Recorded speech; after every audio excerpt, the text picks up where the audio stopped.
Hello aspirant. तो कैसे हैं आप लोग? आज हम बात करेंगे फंडामेंटल राइट्स को लेकर। ओके।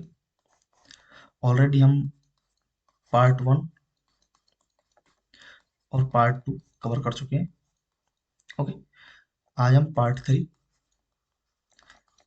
जिसमें कि फंडामेंटल राइट्स हैं, आर्टिकल्स 12 से 35 तक। ओके। तो आज हम फंडामेंटल राइट्स पर बात करेंगे। इससे पहले मैं एक बात बता दूं कि फंडामेंटल राइट्स के अलावा भी और भी दो तीन राइट्स हैं, ठीक है, जिनके बारे में हमें पता होना चाहिए। एक तो फंडामेंटल राइट्स है ही, उसके बाद एक है statutory right. Okay.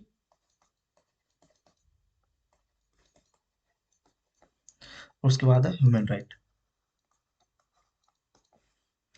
Fundamental rights, statutory right और ह्यूमन राइट, क्या डिफरेंस है तीनों में? फंडामेंटल राइट्स जो हैं ये कॉन्स्टिट्यूशनल गारंटी।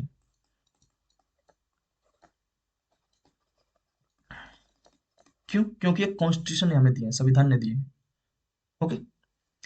स्टैट्यूटरी राइट जो है, जो कि कॉन्स्टिट्यूशन में नहीं है, बट ये किसी एक्ट के थ्रू, कोई कानून के थ्रू ये हमें दिए गए हैं। ओके। फॉर एग्जाम्पल अगर देखें तो आरटीआई हो गया, right to information. Okay. Fundamental rights के अंदर हम बहुत सारे राइट्स वगैरह जो पढ़ते हैं 12 से 35 तक, की आप देख लो। ओके। उसके बाद ह्यूमन राइट की बात करें तो ह्यूमन राइट जो है, ये अधिकार लोगों को जो दिए गए हैं, ह्यूमन राइट, उसे मानव होने के नाते दिए जाते हैं। ओके। क्यों? एक ह्यूमन है, ताकि वो अपना फ्रीडम तरीके से या स्वतंत्र पूर्वक अपना जीवन जी सके। ओके। जैसे बहुत बार आप देखोगे होगे कि हर कंट्रीज की अपनी ह्यूमन राइट कमीशन होता है, ठीक है। जैसे हमारे यहाँ पर है ह्यूमन राइट्स वाले। जैसे हम बोलते हैं किसी कोई इंसान, जैसे हम बहुत बार मूवीज में सुनते हैं कि ह्यूमन राइट्स वाले आ गए, ह्यूमन राइट्स वाले आ गए, तो उसकी स्वतंत्रता को लेकर, ठीक है, ताकि वो स्वतंत्रता पूर्वक अपना जीवन जी सके, इसलिए ह्यूमन राइट्स। तो मैंने आपको तीन तरह के राइट्स बताई: फंडामेंटल राइट्स, स्टैट्यूटरी राइट्स, या लीगल राइट्स जिसे हम बोलते हैं, लीगल राइट भी बोलते हैं। ओके। या फिर ह्यूमन राइट्स। ओके। अब देखो, अब हमें ज्यादातर मेन जो बात करनी है वो करनी है फंडामेंटल राइट्स को लेकर। अब मैं आपको फंडामेंटल राइट्स को लेकर कुछ चीज बता देता हूँ। ओके। ये तो हमने जान लिया कि ये कॉन्स्टिट्यूशनल गारंटी है। अब मैंने आपको एक चीज पढ़ाई थी इससे पहले एमसीक्यू में, कि ये स्टेट के अगेंस्ट दिए गए हैं, ठीक है। ये जो राइट है वो अगेंस्ट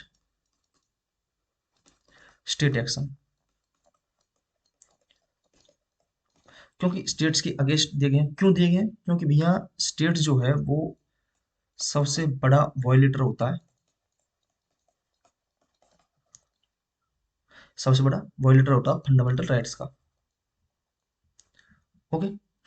ये दिए इस वजह से ही गए हैं ताकि स्टेट जो अपनी अथॉरिटी को कम करे, ठीक है, जिससे कि जो फंडामेंटल राइट्स हैं लोगों की, वो ज्यादा से ज्यादा आगे बढ़ सके।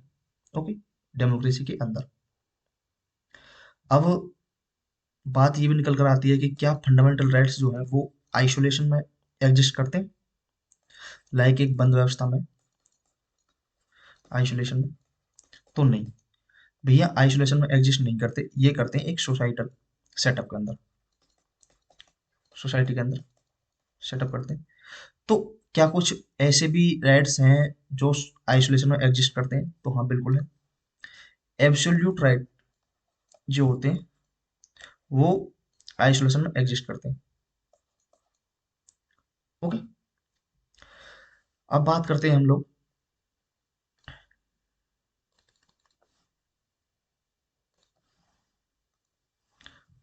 अब हम बात करते हैं किसकी, कि भैया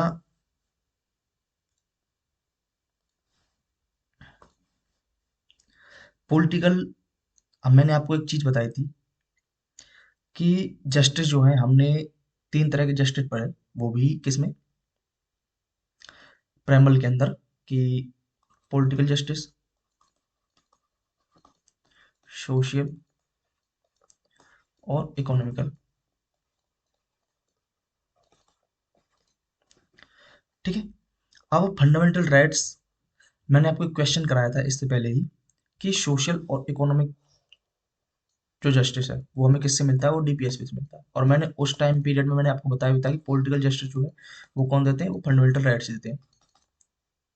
ठीक है। अब इन दोनों तीनों को ही मिलाकर हमें कंप्लीट जस्टिस प्राप्त होता है।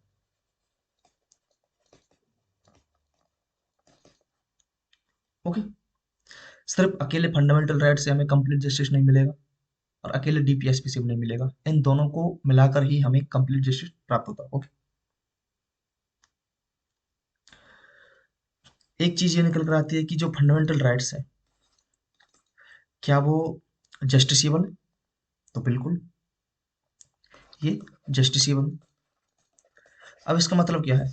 इसका मतलब ये है कि अगर फंडामेंटल राइट्स का वॉयलेट होता है तो आप सीधा अप्रोच कर सकते हो सुप्रीम कोर्ट। ओके। एक चीज ये हुई। और ये जो राइट्स हैं फंडामेंटल राइट्स, ये हमें, ये क्या है, ये इंडिविजुअलिस्टिक है।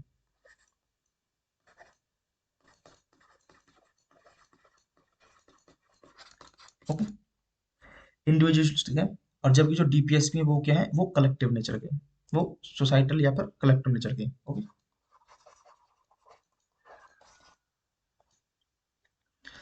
ठीक है। ये तो एक मेन कुछ बातें हुई फंडामेंटल राइट्स को लेकर। ठीक है। क्या क्या है इस चीज को लेकर कुछ बातें हैं कि फंडामेंटल राइट्स क्यों है, ओके, जस्टिसेबल है या नहीं है। ठीक है।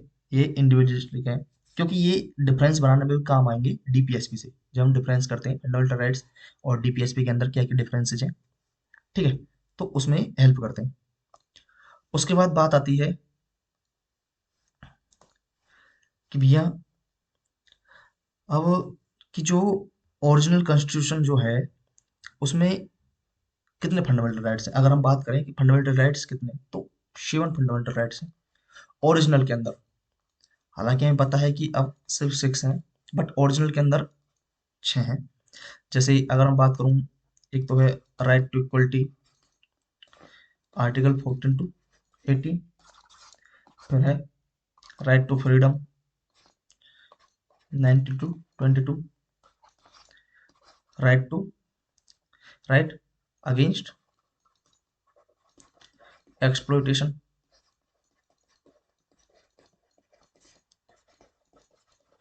23-24। Right to freedom of religion, 25 से 28। उसके बाद cultural and educational right, 29-30। Next right to property, article 31। और उसके बाद 7 जो right to constitutional remedies. Okay. ये आर्टिकल 32 के अंदर। अब ये मैंने बताया कि ओरिजिनल कॉन्स्टिट्यूशन के अंदर ये 7 क्या थे, 7 आर्टिकल्स थे। ये 7 फंडामेंटल राइट्स थे। इसमें से जो ये 6 वाला है, राइट टू प्रॉपर्टी, इसे हटा दिया गया according to 44th constitutional amendment act 1978 में, और इसे ऐड कर दिया गया। ठीक है। इसे यहाँ से हटा दिया गया, 301 के अंदर इसे ऐड है। ठीक है। तो ये कुछ बातें हुई कि कितने फंडामेंटल राइट्स हैं और एक्चुअल में अब कितने हैं। तो अब 6 हैं। ओके। उसके बाद अगर हम बात करें कि भैया अब फंडामेंटल राइट्स, क्या फंडामेंटल राइट्स जो हैं क्या ये एब्सोल्यूट है? मैंने आपको बताया कि नहीं, एब्सोल्यूट नहीं है। मतलब इनके ऊपर रीजनेबल रेस्ट्रिक्शन लगा सकते हैं। जैसे हम पढ़ेंगे आगे कि कैसे कैसे रीजनेबल रेस्ट्रिक्शन लगा सकते हैं। ओके। जैसे अगर हम इक्वलिटी के अंदर बताएं तो राइट टू इक्वलिटी में तो वुमेन्स के लिए ट्रेन के अंदर या बसेज के अंदर अलग सीट है या अलग डिब्बा है, अलग कोच है। ओके, तो राइट टू इक्वलिटी के अगेंस्ट है, पर वो रीजनेबल रिस्ट्रिक्शन है। ठीक है, तो इस तरह से रीजनेबल रिस्ट्रिक्शन लगा सकते हैं। ओके, क्या, अब ये तो बात कर ली कि जो फंडामेंटल राइट्स हैं वो एब्सोल्यूट नहीं है, बट क्या कुछ ऐसे आर्टिकल्स भी हैं जो एब्सोल्यूट हैं? तो बिल्कुल हाँ, हमारे कॉन्स्टिट्यूशन के अंदर दो आर्टिकल्स, आर्टिकल 17 एंड 24, ये एब्सोल्यूट है। मतलब इनके अंदर जो चीजें दी गई है ना वो होनी ही नहीं चाहिए, बिल्कुल नहीं होनी चाहिए। लाइक अगर आर्टिकल 17 की बात करूँ तो उसमें अनटचेबिलिटी है।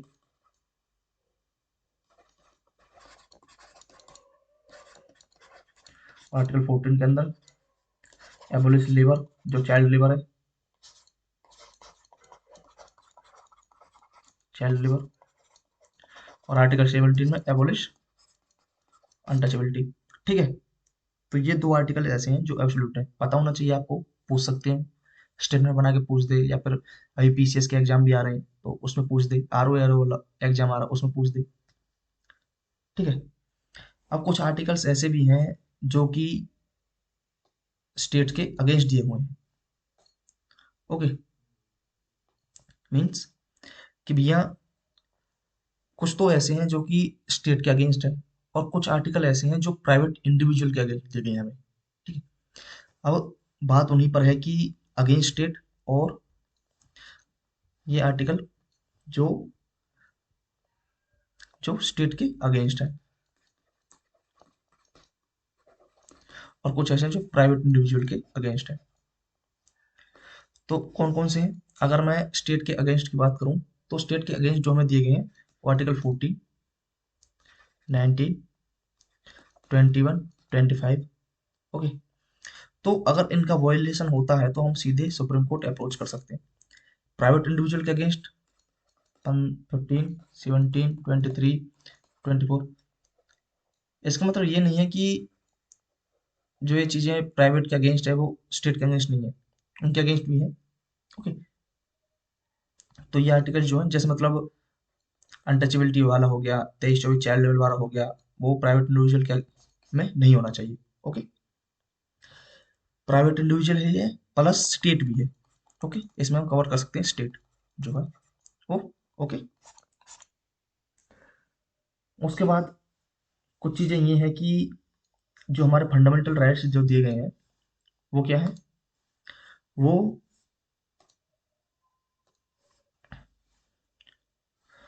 वो क्या है,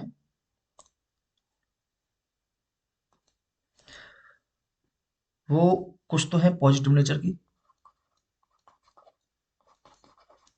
और कुछ है नेगेटिव की।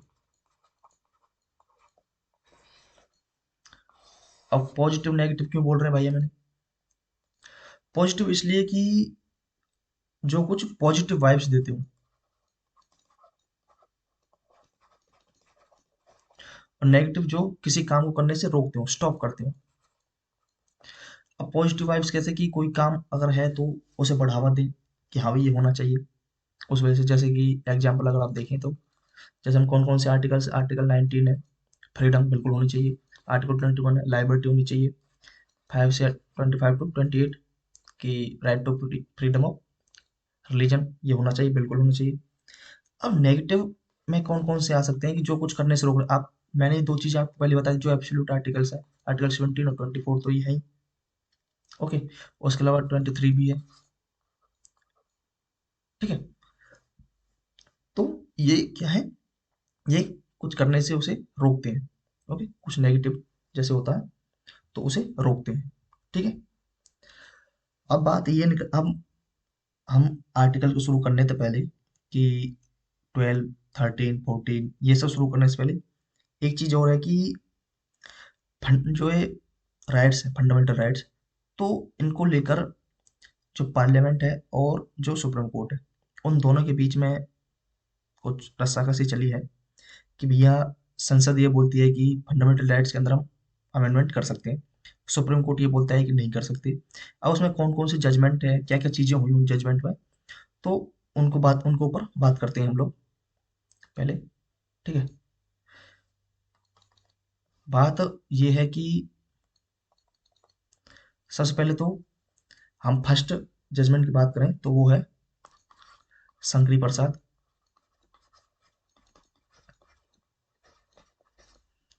1951।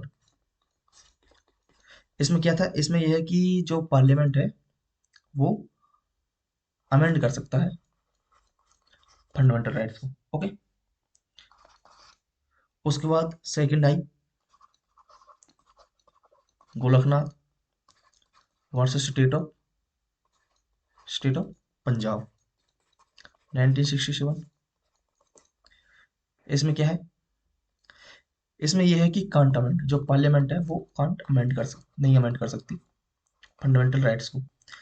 अब जब 1967 में ये आई तो उसके बाद 24th कॉन्स्टिट्यूशन अमेंडमेंट आया 1971 में। इंदिरा गांधी गवर्नमेंट, क्या हुआ कि उन्होंने आर्टिकल जो 368 है इसे अमेंड किया और कहा कि जो गवर्नमेंट की जो पार्लियामेंट है, जो गवर्नमेंट है, ठीक है, वो अमेंड कर सकती है फंडामेंटल राइट्स को। और इनके अंदर जो भी अमेंडमेंट किया जाएगा वो नॉट अंडर जुडिशियल रिव्यू। आप लोगों ने कहीं ना कहीं से पॉलिटी पढ़ी होगी, तो आर्टिकल 13 जो है उसमें जुडिशियल रिव्यू के बारे में बताया गया। तो मतलब जो भी ये इनके अंदर अमेंडमेंट करेंगे उसे आर्टिकल 13 से बाहर रखा गया कि भाई आप उसके ऊपर जुडिशियल रिव्यू नहीं कर सकते। ठीक है। अब एक चीज तो ये होगी कि भाई बिल्कुल ही सुप्रीम कोर्ट के हाथ खींच दिए कि भाई हम तो कर सकते हैं अमेंड, और आप उसके ऊपर जुडिशियल रिव्यू नहीं कर सकते, चाहे वो किसी के खिलाफ जाए चाहे ना जाए। तो एक चीज तो ये होगी। उसके बाद इसे चैलेंज किया केशवानंद भारती केस में। केशवानंद भारती केस जो था वर्सेस स्टेट ऑफ केरला 1973। तो इसमें क्या हुआ कि, या इसमें बोला गया कि जो 24th कॉन्स्टिट्यूशन अमेंडमेंट एक्ट जो आया है, ठीक है, 1971 में, वो क्या है, वो कॉन्स्टिट्यूशनली वैलिड है। मतलब ये है कि जो पार्लियामेंट है वो फंडामेंटल राइट्स में अमेंड कर सकती है उन्हें। ओके।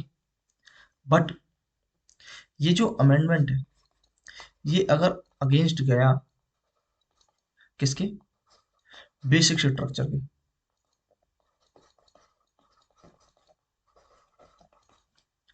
ठीक है, तो इसे नल एंड void घोषित कर दिया जाएगा। ठीक है। तो मतलब अगर आप जो भी मतलब देखो 24th कॉन्स्टिट्यूशन अमेंडमेंट में ये बोल तो दिया कि भाई आप फंडामेंटल राइट्स में अमेंड कर सकती हो, कोई प्रॉब्लम नहीं है।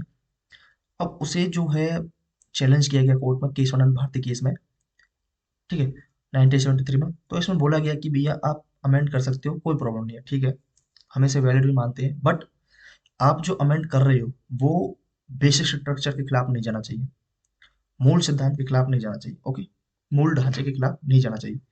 अब ये जो मूल ढांचा है, बेसिक स्ट्रक्चर, आप याद करो कि मैंने ये चीज़ आपको ऑलरेडी क्लासेस में बताई थी, जब स्टार्टिंग में जब हमने पॉलिटी शुरू करी थी, उसके सेकंड या थर्ड लेक्चर के समथिंग में बताई होगी।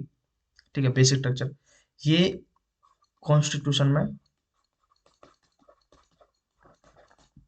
डिफाइन नहीं है, इसे डिफाइन नहीं करता। अब टाइम टाइम पर जुडिशरी बताती रहती है कि क्या क्या चीज़ें बेसिक स्ट्रक्चर के अंदर, जैसे लेटेस्ट में आर्टिकल 15 और 16 को भी इसमें ऐड किया गया था। ओके। तो मूल ढांचे के खिलाफ नहीं जाना चाहिए। ठीक है। तो ये चीजें हुई। अब यहाँ पर ये फंडामेंटल राइट्स, उसके बाद आया कौन सा, 42nd कॉन्स्टिट्यूशन अमेंडमेंट एक्ट 1976। इसमें क्या बोला गया? इसमें बोला गया कि भैया जो है कि पार्लियामेंट जो है, ठीक है, वो अमेंड कर सकती है किसमें? बेसिक स्ट्रक्चर में। ओके, इसमें ये बोल दिया गया। उसके बाद 1980 का मिनरल मिल्स का केस आया। 1980, इसमें बोला गया कि भैया जो बेसिक स्ट्रक्चर है उसमें अमेंड नहीं कर सकते, ठीक है, उसमें संशोधन नहीं हो सकता। ओके, तो यहाँ पर ये एक जो बहस चल रही थी, एक ये जुडिशरी को लेकर और पार्लियामेंट को लेकर कि भैया फंडामेंटल राइट्स में ये अमेंडमेंट कर सकते हैं, वो बोल रही है नहीं कर सकते। तो वो यहाँ पर जाके फिनिश हो जाती है कि भैया फंडामेंटल राइट्स में आप अमेंड कर सकते हो बट बेसिक स्ट्रक्चर में नहीं कर सकते। ओके, तो यहाँ पर ये चीज़ें खत्म होती हैं।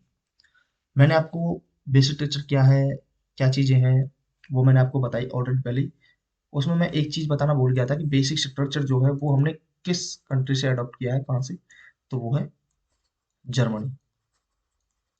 ओके, जैसे और चीज़ें पूछी जाती है, हो सकता है ये पूछ दे, अभी तक तो पूछा नहीं गया कि कहाँ से लिया गया, बट हो सकता है कि पूछ दे। ओके,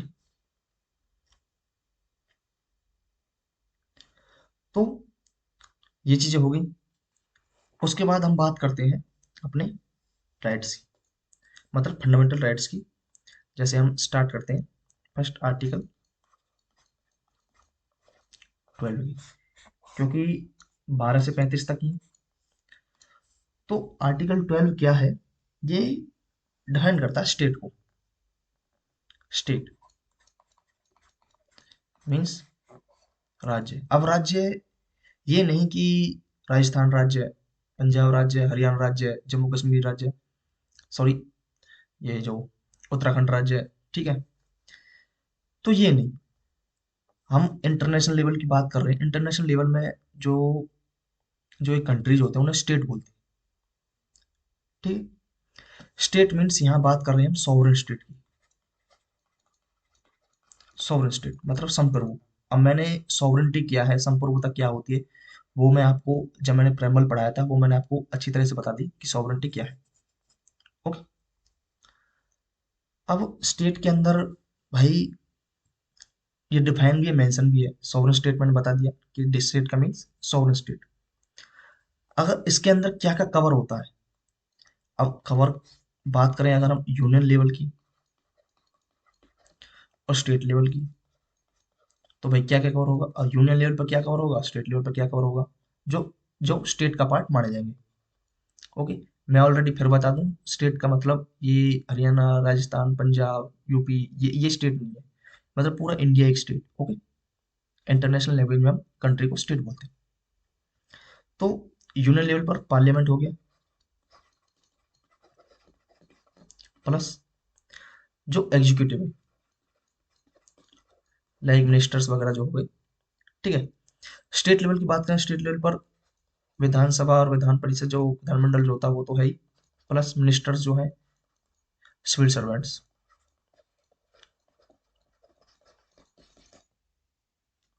ठीक है। मतलब सीधा सीधा समझ लो कि जो बंदा गवर्नमेंट जॉब में है वो स्टेट का पार्ट है।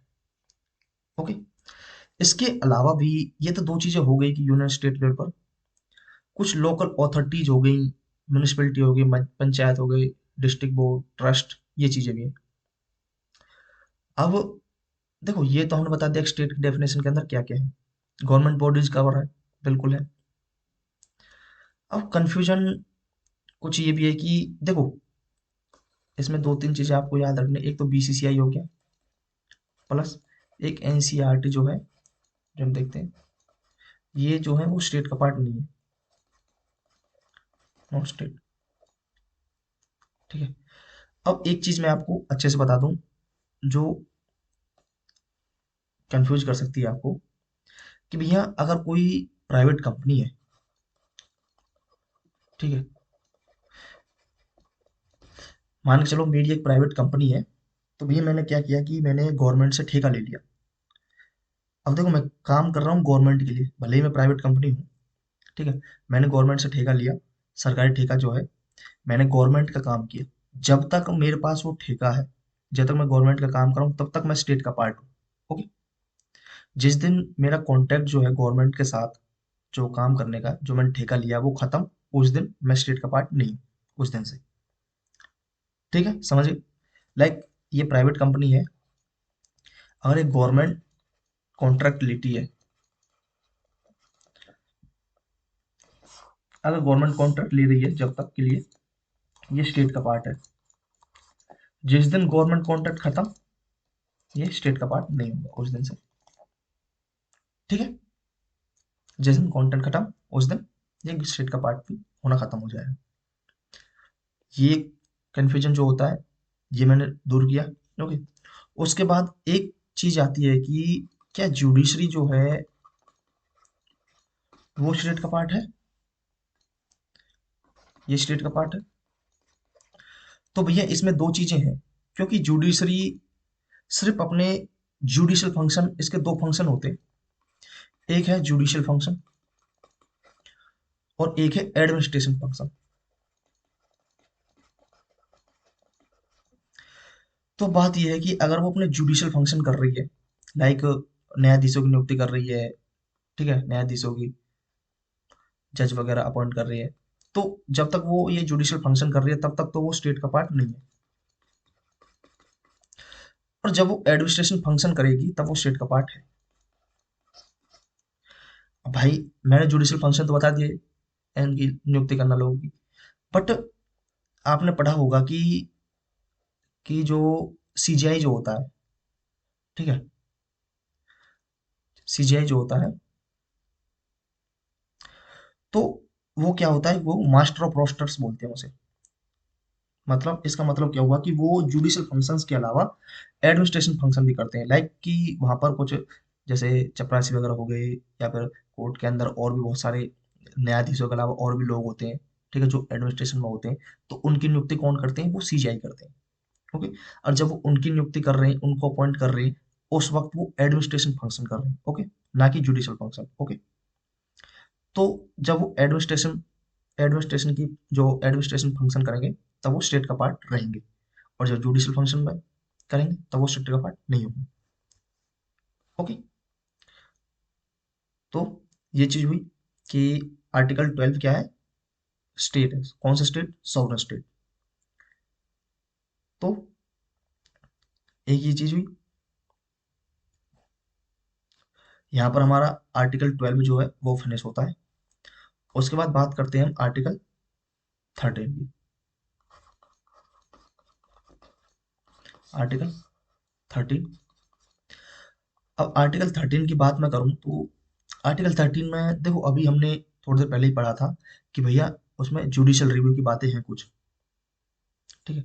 तो आर्टिकल 13 में ये है कि कोई भी कानून अगर बन रहा है ना, पार्लियामेंट कोई भी कानून अगर बना रही है, वो क्या है? Under judicial review.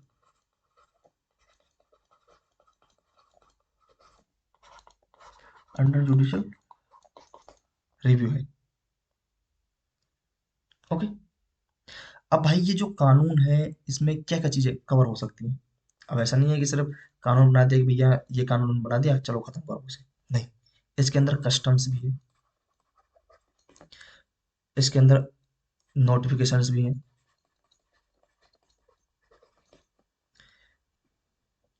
इसके अंदर रेगुलेशंस भी हैं, इसके अंदर ऑर्डिनेंस भी है। जैसे आर्टिकल 123 123, ओके, 123, उसमें ऑर्डिनेंस है, वो भी अंडर जुडिशियल रिव्यू है। ऑर्डिनेंस हो गया। ओके। या और भी कुछ चीजें हैं, ठीक है, जैसे लेजिस्लेचर को कानून बनाए जिस भी तरह का। ओके। तो वो क्या है कि वो अंडर जुडिशियल रिव्यू होंगे। ठीक है।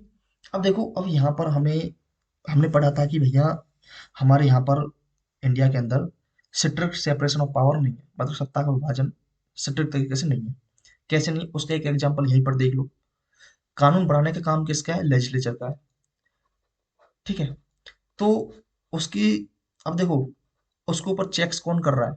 उसके ऊपर कर रही है जुडिशरी, अंडर जुडिशियल रिव्यू। उन्होंने कानून बनाया, बट उसकी कंसिस्टेंसी कौन चेक कर रहे हैं? सुप्रीम कोर्ट कर रहा है। तो ये एक तरह से चेक्स एंड बैलेंस है। Okay, judiciary checks over legislature, ठीक है, उसके बनाए हुए कानून को चेक कर रही है। अब इसका मतलब ये नहीं है कि वो उसके कानून को गलत बता रही है, या फिर उसमें माइंड वगैरह कम है, या फिर ये चीजें नहीं। वो उस कानून की कॉन्स्टिट्यूशनल चेक कर रहे हैं, संवैधानिकता चेक कर रहे हैं। ओके, कहीं वो लोगों के फंडामेंटल राइट्स के अगेंस्ट तो नहीं है, उनको हनन तो नहीं पहुंचाएगा, ये सारी चीजें। अब क्या ये जुडिशियल रिव्यू जो है, वो बात यहाँ निकल कर आती है कि क्या ये कॉन्स्टिट्यूशन में डिफाइन है या कॉन्स्टिट्यूशन में दिया हुआ? तो कॉन्स्टिट्यूशन में नहीं दिया हुआ है। ओके, सिर्फ कंसेप्ट दिया हुआ है कि ऐसा कुछ चीजें हो सकती है, बट ये वर्ड डिफाइन, ये वर्ड मेंशन नहीं है। अब लॉ जो होते हैं, जो कानून है, वो दो तरह के हैं, टू टाइप्स। एक तो है प्री कॉन्स्टिट्यूशन, मतलब संविधान से पहले, और एक है पोस्ट कॉन्स्टिट्यूशन, संविधान से बाद। अब जो संविधान से पहले है वो मतलब 26 जनवरी 1950 से पहले, और ये 26 जनवरी 1950 के बाद। अब इनके लिए दो वर्ड्स यूज किए जाते हैं। एक तो है जो प्री कॉन्स्टिट्यूशन वालों के लिए, तो वर्ड किया जाता है कि डॉक्ट्रिन ऑफ एक्लिप्स, और इसके लिए किया जाता है डॉक्ट्रिन ऑफ सेवरेबिलिटी। अब इनका मतलब क्या है ये मैं आपको बताऊंगा अभी। ओके, बट इससे पहले आपको एक चीज बता दूं।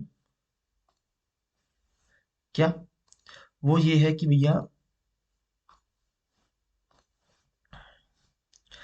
वो क्या है कि जो ये आप कानून जो है, ठीक है, पर्सपेक्टिव इन नेचर होना चाहिए, रेट्रोस्पेक्टिव नहीं होना चाहिए। पर्सपेक्टिव इन नेचर मतलब अगर हम किसी कानून की संवैधानिकता चेक कर रहे हैं, तो वो चेक करेंगे पर्सपेक्टिव इन नेचर वाले कानून की, रेट्रोस्पेक्टिव वाले की नहीं, ठीक है। Not retrospective. लाइक रेट्रोस्पेक्टिव मतलब कैसे? कि भैया, अब आप एक एग्जांपल से समझो कि रेट्रोस्पेक्टिव में क्या है कि आज देखो, ऑलरेडी चोरी के लिए कोई कानून है नहीं, ठीक है। मैं एक एग्जांपल बता रहा हूँ, चोरी के लिए कानून है वैसे। मैं एक एग्जांपल के तौर पर समझ लो कि चोरी के लिए कोई कानून नहीं है। मैं पिछले 4 साल से चोरी करता आ रहा हूँ, ठीक है। अब इस साल क्या हुआ कि मुझे पकड़ लिया और इसी टाइम कानून बना दिया, और मुझसे बोलते हैं कि भैया आपने जो पिछले 4 साल जो चोरी किए उनका भी भर जाना। तो वो होता है रेट्रोस्पेक्टिव, मतलब आज की डेट में कानून बना के पिछली डेट में जितने भी आपने काम किए उसका भी जुर्माना लेना। ऐसी चीजें ऑलरेडी आपने इकोनॉमी के अंदर पढ़ी होंगी, केयर्न्स एनर्जी वाली, ठीक है, फ्यूल्स वगैरह की। केयर्न्स एनर्जी, वोडाफोन केस भी सुना होगा, जिसके ऊपर जो गवर्नमेंट इंडिया के खिलाफ अलग अलग उसमें कोर्ट्स के अंदर, फॉरेन में केसेस भी चले हैं, जो हार गई थी ऑलरेडी गवर्नमेंट ऑफ इंडिया उन केसेस को, ठीक है। केयर्न्स का, केयर्न्स ग्रुप का आपने सुना भी होगा केस। ओके, तो ये क्या होना चाहिए? Perspective in nature, not retrospective. Okay, अब मैं आपको दो चीजें बता दूं कि भैया, नॉट रेट्रोस्पेक्टिव। अब मैंने आपको दो चीजें बताने की बात कही। एक तो है कि भैया डॉक्ट्रिन ऑफ एक्लिप्स। अब ये किस चीज के लिए है? मतलब कॉन्स्टिट्यूशन से पहले वाले। अब इसमें क्या है कि इसमें ये है कि कोई लॉ है, अगर मैंने मान चलो ये कानून है। अब कानून ऐसा तो नहीं कि सिर्फ ये देखो मैंने बात कर ली कि आर्टिकल 1 में ये कानून है, ऐसा तो है नहीं। 1A भी होगा, 1B भी होता है, 1C भी हो सकता है, 1D भी हो सकता है, मतलब मल्टीपल क्लॉज हो सकते हैं इसके। तो मल्टीपल क्लॉज जो है ना, उनमें से अब मान चलो ये मल्टीपल क्लॉज ये सब सही है, बस ये 1D जो है ना वो थोड़ा रॉन्ग है। ओके, इसे मैंने नल एंड वॉइड घोषित कर दिया कि ये खराब है, इसे खत्म करो। तो सिर्फ जो ये है ना जो इसका मल्टीपल क्लॉज है, 1D है, सिर्फ यही नल एंड वॉइड घोषित हुआ, बाकी ये नहीं हुए। ओके, अब नल एंड वॉइड घोषित हो गया ये, ठीक है। अब बाद में पता चला कि नहीं भाई ये ठीक नहीं, ये नल एंड वॉइड नहीं है, ये ठीक है, मतलब ये वैलिड हो गया, तो इसे ऐड कर लिया जाएगा। ठीक है, तो इसे ऑपरेशनल माना जाएगा, जब तक ये नल एंड वॉइड घोषित है तब तक इसे ऑपरेशनल नहीं माना जाएगा। ओके, तो ये है डॉक्ट्रिन ऑफ एप्लिक्स।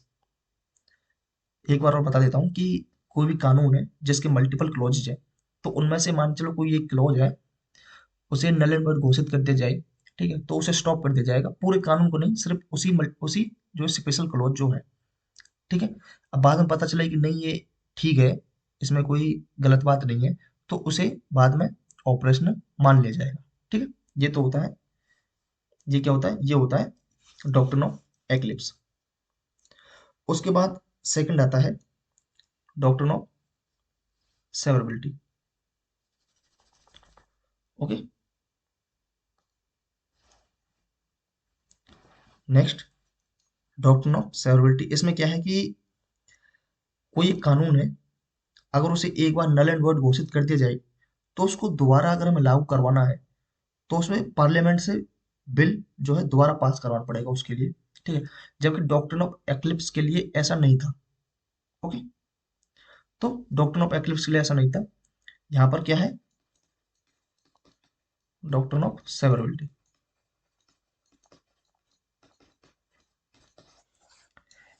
इसमें तो मैंने बता दिया कि भैया अगर कोई एक बार नल एंड वॉइड घोषित कर दिया जाए, तो उसके लिए पार्लियामेंट से दोबारा पास करवाना पड़ेगा वो,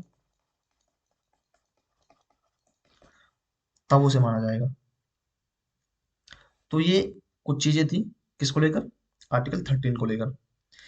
इसमें मेन तो यही सब है।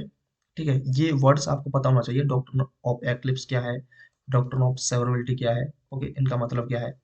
फिर उसके बाद एक चीज ये है कि भैया कि आर्टिकल 13 के अंदर कौन कौन से लॉ के अंदर कौन कौन सी चीजें हैं। ठीक है, प्री कॉन्स्टिट्यूशन पहले, या क्या ये पर्सपेक्टिव नेचर में हो सकता है या रेट्रोस्पेक्टिव हो सकता है, तो पर्सपेक्टिव नेचर वाले का उसी की ही कॉन्स्टिट्यूशन चेक की जाएगी, ना कि हिस्टोरिकल वाले की। ओके, और ये उसकी कॉन्स्टिट्यूशनल वैलिडिटी चेक करते हैं। ठीक है, और ये जुडिशियल रिव्यू जो है वो कॉन्स्टिट्यूशन में मेंशन नहीं है।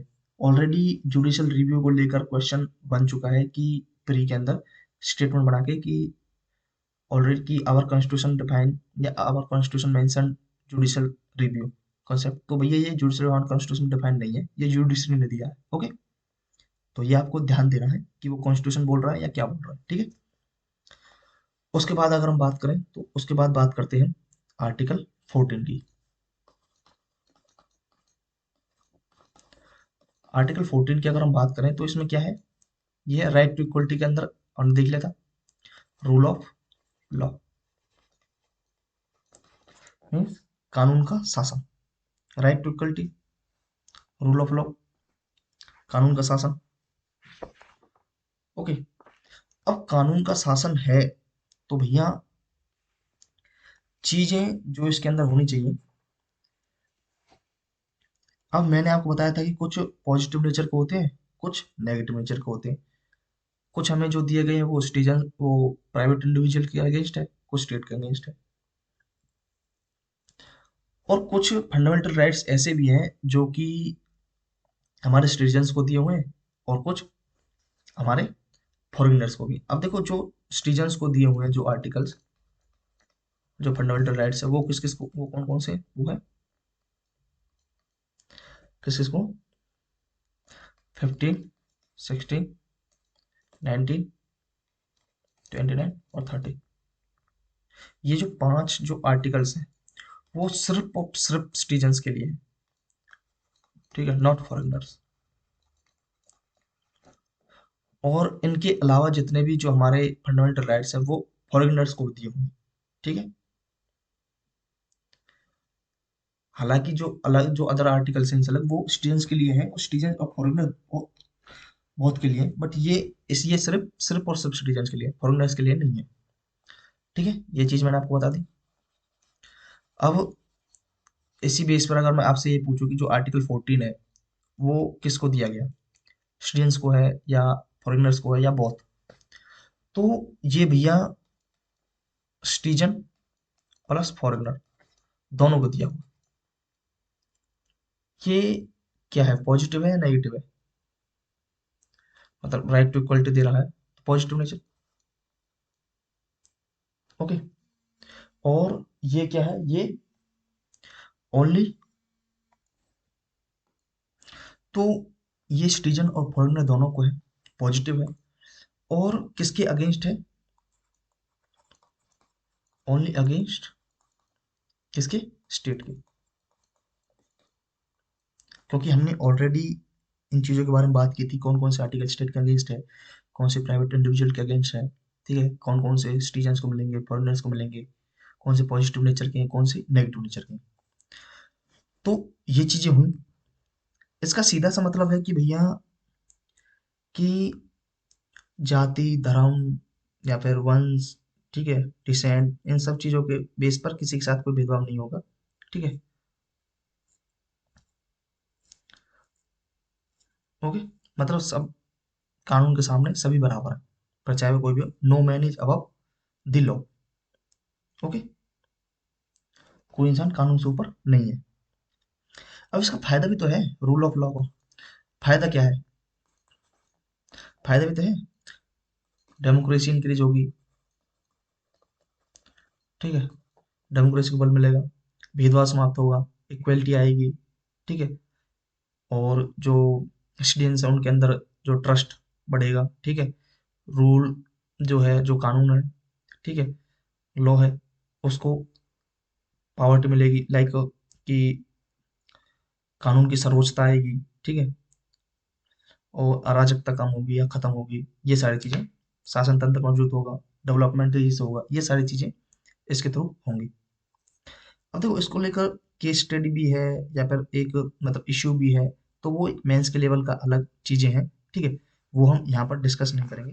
तो हमें क्या करना है कि हम जो बात कर रहे थे, अब इसमें दो चीजें आती हैं। एक आता है कि भैया, हालांकि मैं आपको ये उसमें प्रेम्बल में बता चुका हूँ, बट एक बार मैं यहाँ बता देता हूँ कि एक तो आता है इक्वलिटी बिफोर लॉ, और एक है इक्वल प्रोटेक्शन ऑफ लॉ। इसमें मेन चीज क्या है, राइट थोड़ी आपको ऐसी लग रही होगी, तो ये नेगेटिव नेचर का है और ये पॉजिटिव है। ये ब्रिटिश यूके का कॉन्स्टिट्यूशन लिया है, ये यूएसए से, ठीक है। इसमें नो स्पेशल ट्रीटमेंट, ठीक है, मतलब चाहे कोई अमीर है चाहे गरीब है सब बराबर है। और इसमें क्या है, ये इक्वल मेंस को इक्वल ट्रीट करेंगे, इक्वल इक्वल के साथ, ठीक है। और जैसे मतलब कि एफर्मेटिव एक्शन इसमें लिया जाएगा, लाइक जैसे पिछड़े लोग हैं उन्हें आगे लाने के लिए रिजर्वेशन वगैरह, ये सारी चीजें। ओके। तो ये इसको लेकर कुछ बातें थी। अब भैया ये हमने तो देख लिया कि आपने बता दिया कि भैया कानून के सामने सभी बराबर है। आपने एक चीज और बताई थी, क्या? कि रीजनेबल रेस्ट्रिक्शंस वाली बात भी बताई थी आपने कि हमारे जो फंडामेंटल राइट्स हैं उनमें आर्टिकल 17 और 24, यही दो आर्टिकल ऐसे हैं जो एब्सोल्यूट हैं, बाकी सबके ऊपर हम रेस्ट्रिक्शन लगा सकते हैं, रीजनेबल रेस्ट्रिक्शन। तो क्या इसके ऊपर रीजनेबल रेस्ट्रिक्शन कुछ है? तो हाँ बिल्कुल है। क्या है? पहला तो यह है कि जो प्रेसिडेंट है और गवर्नर है, आर्टिकल 361 के तहत उनके ऊपर मतलब उनको कुछ स्पेशल ट्रीटमेंट दिए गए हैं, ठीक है। लाइक कि भैया उनके ऊपर कोई क्रिमिनल प्रोसीडिंग नहीं हो सकती during his term of period office, ठीक है। और ना ही सिविल प्रोसीडिंग्स हो सकती हैं। अगर करना भी है तो आफ्टर 2 मंथ नोटिस,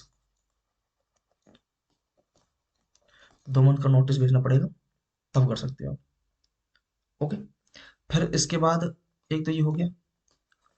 दूसरा है कि जो डिप्लोमेट्स जो होते हैं, फॉरेन जो डिप्लोमेट्स हो, जैसे हमारे यहाँ के आईएफएस ऑफिसर्स हो गए, जैसे हमारी एम्बेसीज हैं अलग अलग कंट्रीज के अंदर, तो ऐसे ही अलग कंट्रीज के हमारे यहाँ भी तो है एम्बेसी दिल्ली के अंदर, देखो। ठीक है। तो फॉरेन के जो डिप्लोमेट्स हैं उनको क्रिमिनल और सिविल, क्रिमिनल और सिविल प्रोसीडिंग से क्या दी जाएगी, इम्यूनिटी दी हुई है।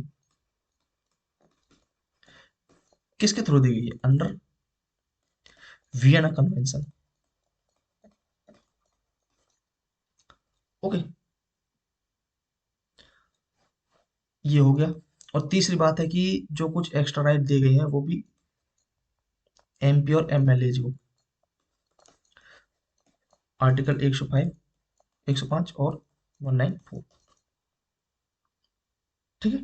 जैसे मतलब कुछ पार्लियामेंट के अंदर अगर ये, जैसे आप कभी प्रोसीडिंग्स वगैरह देखते हो, ठीक है, संसद जो टीवी है, ठीक है, उस पर तो कई बार ये गाली गलौज भी करते हैं पार्लियामेंट के अंदर, या किसी को उल्टा सीधा बोलते हैं। तो इन्हें कुछ जो कुछ भी बोल सकते हैं संसद के अंदर, ये इन्हें इम्यूनिटी दी हुई है, इनको कुछ एक्स्ट्रा स्पेशल राइट्स हैं। बट ये सारी चीज़ जो ये पार्लियामेंट के अंदर बोलते हैं, जैसे गाली गलौज करते हैं, वो बाहर नहीं कह सकते, क्योंकि ये जो राइट्स है वो इन्हें सिर्फ पार्लियामेंट के अंदर तक ही है। आर्टिकल 105 और 194 के अंदर एमएलए के लिए। ओके। तो यहाँ तक हमने बात की आर्टिकल 14 तक। तो आज हम क्लास यहीं पर फिनिश करते हैं। ठीक है। नेक्स्ट क्लास स्टार्ट करेंगे कल, तो वहाँ से आर्टिकल 15 से बात करते हैं। आज के लिए इतना ही, काफ़ी सारी चीज़ें हो गई, आप इन्हें डाइजेस्ट करिए तब तक। ओके। और आप यहाँ तक बने रहिए, काफ़ी अच्छा लगा। और अपना रिवीजन करते रहिए, टेस्ट लगाते रहिए। ओके। तो मिलते हैं नेक्स्ट क्लास में। Thanks for watching. Thank you.